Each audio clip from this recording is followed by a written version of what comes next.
महागाव येथे शिवाजी महाराजांचा पूर्वीचाच पंचधातूंचा पुतळा पुन्हा प्रतिष्ठापित. जिल्हाधिकारी अमोल येडगे यांच्या आदेशानंतर शिवप्रेमींमध्ये जल्लोष. शिवाजी तरुण मंडळाच्या मागणीला मिळाली दाद. गडिंग्लज तालुक्यातील महागाव इथं शिवाजी चौकातील सुशोभीकरणाचं काम पूर्ण झाल्यानंतर छत्रपती शिवाजी महाराजांचा पूर्वीचाच पंचधातूचा अर्धाकृती पुतळा पूर्ववत बसवण्याचा महत्त्वाचा निर्णय जिल्हाधिकारी अमोल येडगे यांनी दिला.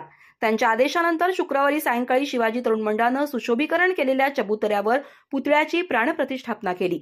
यावेळी शिवप्रेमींनी फटाके फोडून जल्लोष केला. 29 एप्रिल 1968 रोजी छत्रपती सुमित्राराजे यांच्या हस्ते शिवाजी महाराजांच्या पंचधातूच्या अर्धाकृती पुतळ्याची प्रतिष्ठापना शिवाजी चौकात करण्यात आली होती.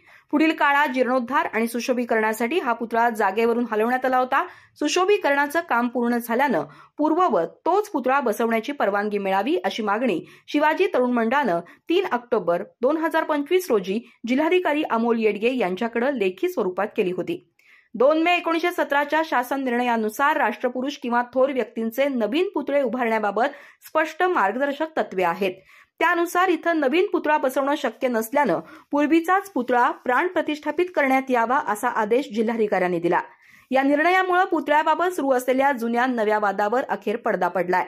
निर्णयानंतर रणजित देसाई यांच्या हस्ते पुतळ्याच्या जागी पूजन करण्यात आलं. सागर देसाई, भूषण देसाई, संदीप कोकितकर, परशुराम हुले, पांडुरंग चौगले, परशुराम आसवले, मनोहर देसाई, संजय दासनहट्टी, सुभाष चव्हाण, पांडुरंग निकम, बाबू कोले यांच्यासह शिवप्रेमी मोठ्या संख्येने उपस्थित होते. पुतळ्याच्या प्रतिष्ठापनेची दृश्य समाज माध्यमांवर व्हायरल झाली असून तब्बल 10 वर्षांनंतर पुतळा चौकात पूर्ववत बसवल्यानं शिवप्रेमींमध्ये समाधानाचं वातावरण आहे.